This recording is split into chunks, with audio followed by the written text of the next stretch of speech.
We're back. We're back. We're back. We're having this conversation. It's good conversation. It's just like it don't stop. It's just you just keep swimming. We go in this pool, swim in this pool, but it's all one big pool, you know. And It's all connected. This one gets deep. Oh, this one's got a little dip, you know. So you enjoying swimming with me? I am, but I didn't. I have to recognize now that you might just throw me in the 12 feet. Come on. All right, let's do But it. we're going together. We are. We're going together. We're going together. So this conversation is going to be a little bit more talking about, you know, the traditions aspect that I have to wrestle with, you know, because traditions are, It's a security. Yes. It's a security blanket for you. Yes. They give me And for me, yeah. Yeah. And so, you know, it also kind of intersects with our identity, you know, with like our Black identity and culture. So let's get to it. Let's do it. At what point would you say you started questioning like which traditions you wanted to keep versus which ones you wanted to release, like let them go? Was there like a defining moment for you, would you say? Period of time? What does that look like for you when you went from lane 1 to lane 6? Fast lane to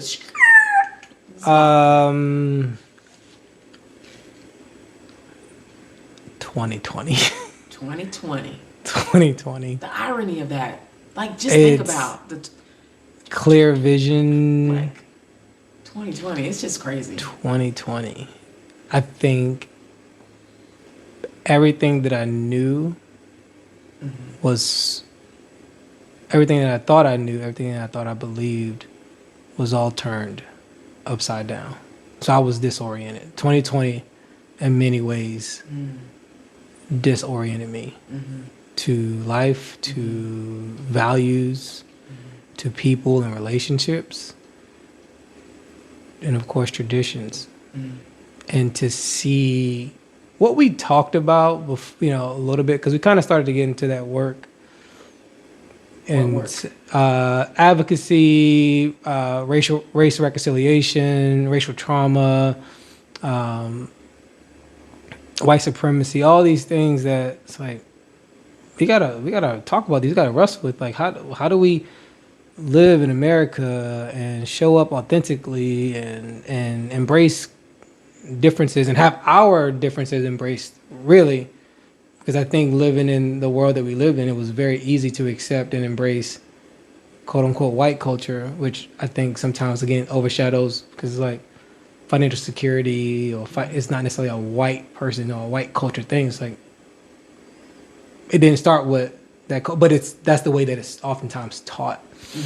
How it's expressed, how it's articulated, the frame of reference. Right. Like white is right, but it's like no. People of color know how to save, know how to talk articulately. Like, what are we doing? So I digress. Back to the question. Everything was turned upside down. So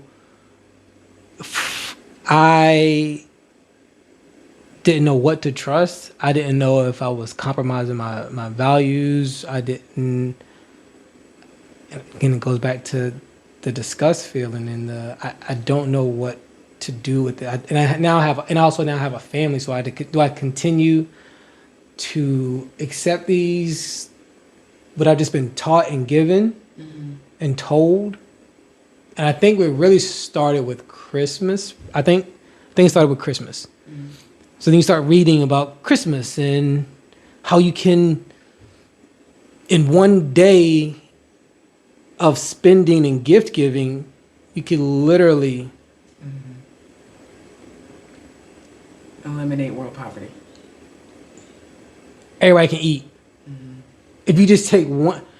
So that concept was like, whoa. Yeah. What am I? I don't want to participate in this, because it got less about, using Christmas for example, Jesus' birth, and more about gift giving, consumerism. Then it's like, wait, Jesus wasn't even born on Christmas. Yeah. So Throw it all out. I threw it all out. So 2020 was a big turning Defining point. moment for you. Yeah, I would agree. A lot of disorientation, because one of the thoughts I had was that one of the things that really even set the stage for us as a couple is how much we both liked, appreciated, were comforted by tradition. And a lot of how we even functioned, you and I, was saturated in tradition. So that so then when we're stripping all that away, it really messed with the foundation of our lives. Because, are we throwing everything away? Yes, we can. No, I don't want to throw everything. Like you said, like disoriented. I would say that yes, that was a very clear defining moment for both of us in a lot of ways. I think, if I speak for myself and probably for both of us, by 2025, which is very fresh, Yeah. this is where we've been at a place that we are healed enough to revisit what we released, which was everything. Pretty much. To Yeah. figure out, okay, what are we comfortable reintroducing? What do we feel like we don't have to throw out, but we also do not feel like we're compromising our values? Right. Because we are authentic individuals and an authentic couple, and that's how we want to show up. So we don't want to just bring stuff back because, oh man, that was hard, I don't want to do that no more. Let's just bring it back and go back to normal. Because we don't want to go back to normal, but we also want to examine on the other side of the brokenness and disorientation, what is okay? What are, as a couple, as individuals, as a family, what do we have peace about? What aligns with our hearts and mind? Yeah. To reintroduce in our home. Because it's coming from the values that we've established, reinforced, and not from what the American ideals established for us. And if they align, great. I just know that I'm not doing this just because I'm supposed to as an American. And to that point, it's a beautiful transition to ask, do you think rejecting certain American traditions is an act of resistance, an act of healing, or is it just simply a preference? Or a little bit of both? How would you? I think it's a mix of both. Or all three. Healing, resistance, preference. Yeah. Yes, all three. Resisting because I have a mind. I don't have to just do this because this is what's happening around me. And I can be comfortable. I can be secure. I think it was so much insecurity between 2020 and 2025 because you have these group of people who do this, this, and this. But then you have this group of people who did this, this, and this. And it's like, wait. Say more about that. What group of people? What do you mean? Like, I think the first example that comes to my mind is, you have believers or Christians who celebrate Christmas, and then you have some that don't, and then you have Christians that say Halloween's fine, and you have some that it's like absolutely not. Then you have people who are celebrating Thanksgiving, and then you have people who are speaking out about it, and you can't celebrate because it disregards, and it's like, but then you have Christians who celebrate Columbus Day. It's like, well, huh. Yeah. And I think that doing all of those things is really important in examining what that looks like. Because in a lot of ways, yes, there was some resistance that had to happen. For us, it was like, we got to throw it out. We're throwing it all out because that's our act of resistance right now. This is how we know to resist. We're throwing everything out. And examining, for us, revisiting, it's like, okay, this is the healing part. Yeah. Yeah, I was gonna say because it's. Oh man, I was gonna say about three things. We were at a field trip and in a museum downtown Dallas with Anastasia's class, and it was this piece of artwork that had, I don't know, probably 30, 40 body statues, and then none of them had heads. And that artwork was, in a sense, groups can be dangerous because everybody can be taught the same or told the same thing. They don't have. She's like, "What's the significance of them not having heads?" I was like, "Well, because they don't have brains. So then people think for you." So I had to get to a point where I can think on my own, and it doesn't mean I'm being less fill in the blank, less Christian, less American, less Black American. So with that was the resistance for me. It's like, no. I have a brain. I can think. I can use my brain. I can critically think. Yeah. And be secure in my critical thinking and come to a conclusion not based off of fear that I'm going to be rejected or fear that I'm going to be questioned. So I'm good, and I'm there's still some resistance. I'm not going to lie, but to your point, that healing part of like, okay, how do we sit around a table on the 26th, 27th of November? How do I be okay with planning around February 14th as a family, as a Black family, and not feel like I'm a part of the system, I'm part of the problem? Yeah. And I think that our active resistance of rejecting a lot of American traditions for a lot of years gave us space and opportunity to think. And as much as we were ambushed with, oh, why would you do this? Don't do this. You should do this. You shouldn't do this. It was like, skirt. We not right now. And so it'd be our own people. Absolutely. It's anybody. Yes. It don't matter what color you are, right? To now, if you were to ask me, there's a lot of things that I'm doing and allowing and participating in that I did not do from 20 to 25, i.e. participating in a formal school system.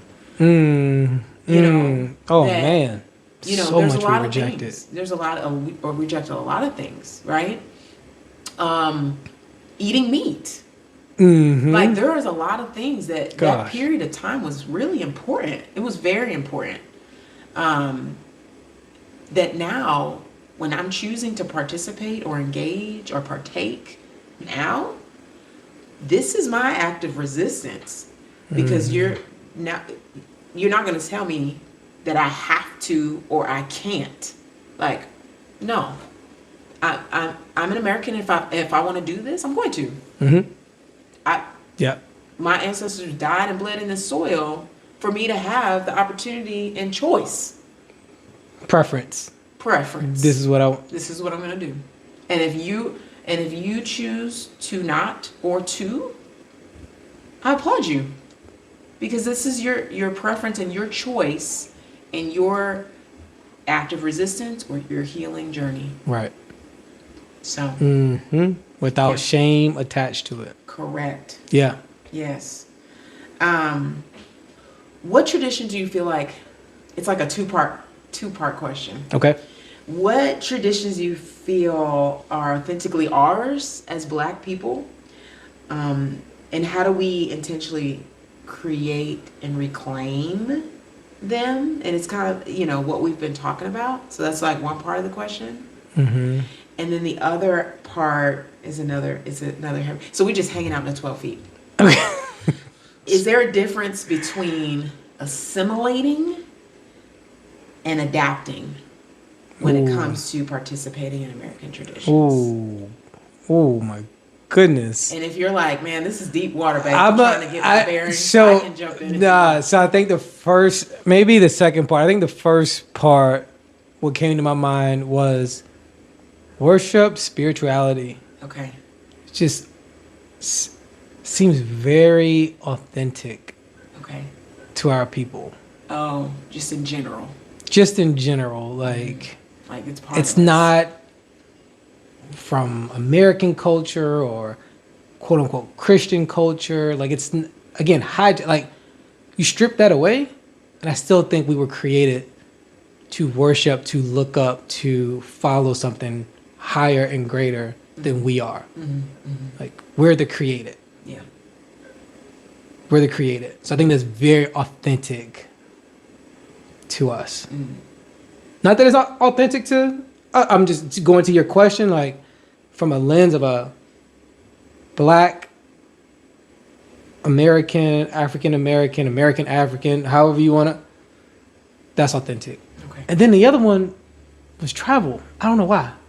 It just seems very that tradition of exploring, seeing different places, trying new foods and cultures. Just seems just like a good dancing, very natural. So that's off the cuff. Like I think about like Step Africa. I don't know if we ever been to like Step Africa, but just movement. Just I'm not the best dancer, but it's just something about. Again, not that we have a monopoly on it, but from our perspective, yeah, I'll say those things. Okay. What about you? Or do you want to go ahead into? Well, I want you to be able to tell me. Do you feel like there's a difference between assimilating? I'm gonna and kick adapting? that. That Okay, one. all right, all right. I'm gonna let you jump in first on that one. Yeah. So I think with the traditions, I think this is the ongoing wrestle, because one of the things that I believe I've come to accept is that there is an element of another culture we have inherently created and become a part of because we were displaced here and there were cultures evolving the same time we were evolving, right? And there's an element of being American that is there, and then we are searching for what was there before we got here and what has been passed down. And so I think we're constantly wrestling and introspecting about that. That's a tough one for me because of how I was raised, and what was inherently given to me at a very young age, and giving my body space to respond, like to naturally respond. Just has required a lot of inner work and healing so that I can respond to how I'm being pulled and not to what I should do, which is what I've done for so long. So it's kind of hard to sparse that. The assimilation versus. Well, when I get to the assimilation and adaptation, it's very similar. Like there's an overlap there of stripping away what I'm doing, if it's because I do function from that place so much, right, that I should do something, that I also... That's the assimilation part, right? Yeah. Okay. Like I'm assimilating. I want to keep the peace. I want to get along. Right. I want to be accepted. Right. And so I've had to step back and kind of analyze what has been my motivation for making the choices and doing the things that I've done. Oh, it's because I wanted to keep the peace. So once I realized that, and I'm more accepting of there not being peace because that's not really what I want to do. It's peace inside of you. Right. Yeah. That's been so hard, and this is very 12 feet, because that runs in so many directions in every relationship in my life, that the peace was so important to me that I am doing it because I really, really, really want the peace, and the not having the peace causes me so much anxiety that I'd rather just do. And that runs everywhere, every direction of my life, beyond just American culture, right? Beyond, as a parent, as a spouse, as a friend, as a daughter, as an employee, as an employer, as a business owner. Yes. So getting to a place that I'm like, okay, there's not going to be peace externally. but I'm going to have peace internally because this is what's in alignment with my mind and heart. You're not happy about it. I know. That's, yeah.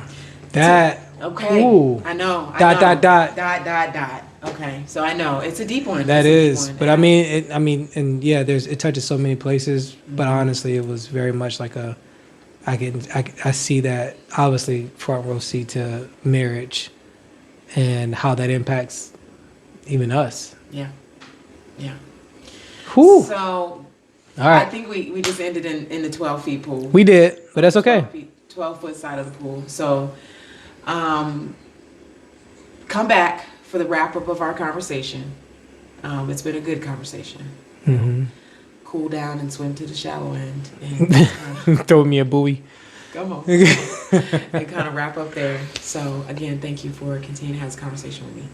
Nah, thank you. I appreciate it. And we thank those that are watching. If you guys have questions, thoughts, comments. Yeah, we want to hear from you. Yeah. We want to hear from you.